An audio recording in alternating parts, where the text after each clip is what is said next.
सबसे बढ़िया जो कवरेज होना चाहिए वो आप साथियों के द्वारा होना चाहिए। तो मैं पूज्य महाराज जी को माइक दे रहा हूँ। आपके जो भी सवाल है पहले महाराज जी को उसका विवरण देंगे, फिर आपके सारे सवालों का जवाब महाराज जी।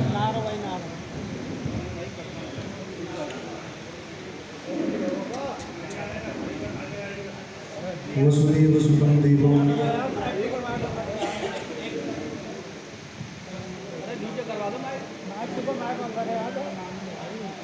वसुदेव सुतं देवं कंसचारणवरदं देवकी परमानंदं कृष्णं वंदे जगद्गुरुं। आप सबको विदित हैं, हमारे ब्रज के जो अत्यंत विशिष्ट पर्व हैं उनमें जन्माष्टमी का पर्व विशेष रूप से मनाया जाता है। भगवान योगेश्वर श्री कृष्ण जी का प्राकट्य पर्व पूरी दुनिया में हर्षोल्लास के साथ मनाते हैं, लेकिन वह पर्व ब्रज में और भी विशिष्ट हो जाता है क्योंकि यहाँ के कण कण में भगवान विद्यमान है। ठाकुर श्री मथुरामल जी महाराज ब्रज के प्राचीनतम देवालयों में से एक देवालय है और हमारे यहाँ के वर्तमान महंत परम पूज्य श्री श्री 108 श्री गोपी कृष्णदास जी महाराज के मन में ऐसा भाव था कि इस बार 12 अप्रैल को आपने यहाँ की सेवा का दायित्व दास को दिया है और जगतगुरु जी को दिया है, तो इस बार की जन्माष्टमी विशेष रूप से मनाई जानी चाहिए। और यही कारण है कि आगामी 13 अगस्त से 19 अगस्त तक अर्थात कल से लेकर के 19 अगस्त तक अष्टोत्तर शत श्रीमद् भागवत कथा और जन्माष्टमी महोत्सव का एक बृहद आयोजन छत्तीसगढ़ कुंज की इस पावन परिसर में हो रहा है। इस अवसर पर प्रतिदिन प्रातः 10 बजे से 1 से 1:30 बजे तक पूज्यपाद जगत गुरु जी के मुखारबिंद से हम सब श्रीमद् भागवत कथा का रसपान करेंगे। आज भागवत जी की कथाएं तो एक एक स्थान पर हो रही है, छोटे से बालक से लेकर के सब कथाएं कर रहे हैं, बहुत वंदनीय प्रयास है। लेकिन पूज्यपाद जगत गुरु जी एक ऐसी विभूति है जो संपूर्ण भारतीय वैदिक वाङ्मय के एक सचल विग्रह है। ऋग्वेद से लेकर हनुमान चालीसा पर्यंत जो भारतीय वाङ्मय है वो उनके कंठ में विराजमान है, उनके मानस पटल पर नृत्य करता है। संपूर्ण भागवत जी के एक एक श्लोक पर पूज्यपाद सद्गुरुदेव भगवान व्याख्यान करते हैं, तो यह अपने आप में एक अद्भुत अवसर होगा। और दूसरी बात, पूज्य गुरुदेव के मन में भी ब्रज के प्रति बहुत सम्मान है, क्योंकि हम कहते हैं तुमेव माता च पिता तुमेव बंधुश्च सखा तुमेव। भगवान के प्रति हमारी माता पिता की भी भावना हो सकती है, बंधु की भी भावना हो सकती है, सखा की भी भावना हो सकती है, सेवक की भी भावना हो सकती है, अपने प्रियतम की भी भावना हो सकती है। तो हमारे पूज्यपाद सद्गुरुदेव भगवान का जो भगवान से संबंध है वो एक सखा का संबंध है।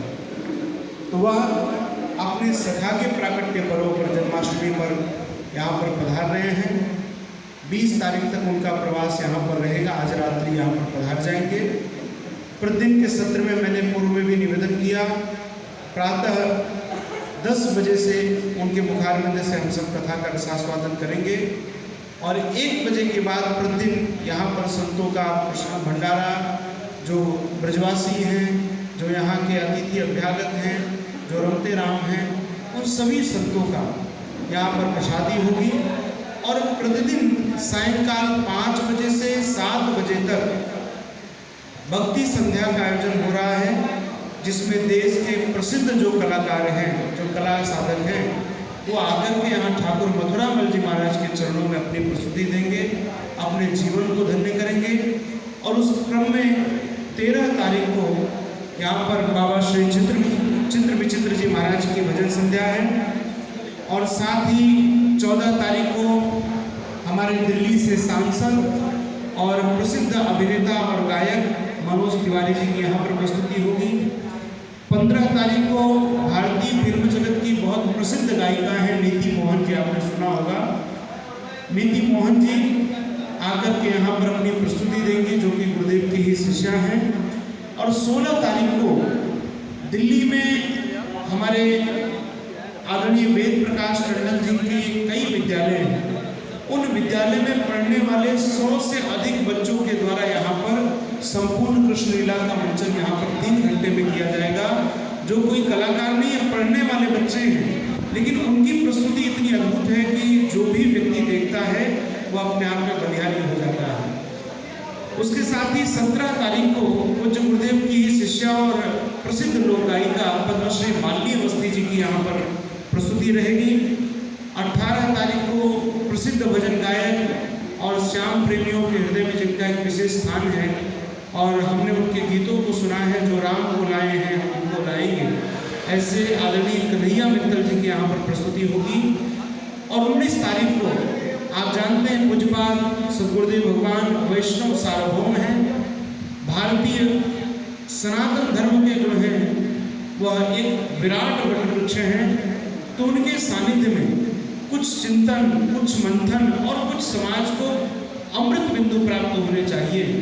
तो इसी उपलक्ष्य में 19 तारीख को यहाँ पर संतों की संगोष्ठी रखी गई है, जिसमें ब्रज के हमारे पूज्य संतगण जो महापुरुष हैं उपस्थित होंगे और भी देश भर से कई महापुरुष पधारेंगे और सब आकर के ब्रज की वसुंधरा की पावनता हम कैसे स्थापित कर सकते हैं, यहाँ की पवित्रता कैसे हम अक्षुण्ण रख सकते हैं।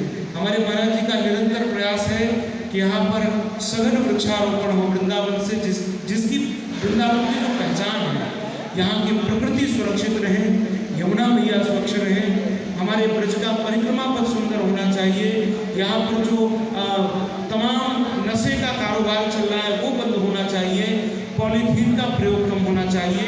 ऐसे बहुत सारे बिंदु महाराज जी के हैं।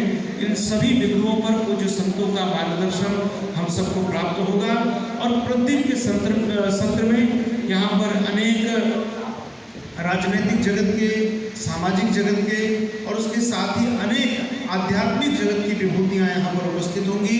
सब श्री ठाकुर मथुरावल जी महाराज के चरणों में प्रणाम करेंगे और उपस्थित पूज्यपाद सद्गुरुदेव भगवान और हमारे श्री महाराज जी के आशीर्वाद को प्राप्त करेंगे।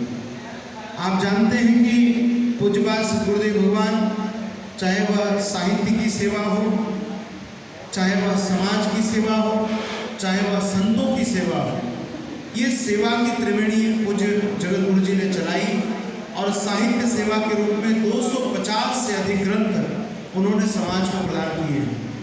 और साथ ही संत सेवा के रूप में चाहे चित्रकूट का आश्रम हो या वृंदावन का आश्रम भी महाराज जी के नेतृत्व में संतों की सेवा के लिए, वैष्णवों की सेवा के लिए, अतिथि अभ्यागतों की सेवा के लिए निरंतर तत्पर है। यहाँ पर सेवा की परंपरा को प्रचारित प्रसारित किया जा रहा है। और उसी प्रकार समाज की सेवा के रूप में पूज्यपाद जगतगुरु जी ने दुनिया का पहला दिव्यांग विश्वविद्यालय चित्रकूट में स्थापित किया, वहाँ पर एक कॉलेज दिव्यांग बच्चों के लिए स्थापित किया। और जो भी संस्थान आज चल रहे हैं, चाहे वो हॉस्पिटल चल रहा हो राजकोट में, चाहे हरिद्वार में आश्रम चल रहा हो, सब कुछ पूर्ण रूपेण निःशुल्क रूप से चलाया जा रहा है। जो दिव्यांग बच्चे भी अध्ययन करते हैं उनको निःशुल्क सेवा, शिक्षा, निःशुल्क आवास और निःशुल्क भोजन प्रदान किया जाता है। तो आज यह छत्तीसगढ़ कुंज, आप यहाँ की छटा को देख पा रहे होंगे, साक्षात ऐसी अनुभूति हो रही है कि बालकृष्ण लाल के प्राकट्य में अब बस कुछ दिनों की देर है। यहाँ यह पूरा अपने आप में गोकुल बन चुका है, यह वृंदावन जो है गोकुल में परिवर्तित हो गया है। तो यह उत्सव अपने आप में बहुत ही विशेष है। ब्रज में पधारने वाले सभी श्रद्धालुओं से, सभी संतों से, ब्रजवासियों से और आप लोकतंत्र के चतुर्थ स्तंभ है ऐसे सभी पत्रकार साथियों के माध्यम से मैं सभी ब्रजवासियों से प्रार्थना करता हूँ कि इस उत्सव में पधारें, यहाँ पर प्रसाद ग्रहण करें और आकर के हम सबको कृतार्थ करें।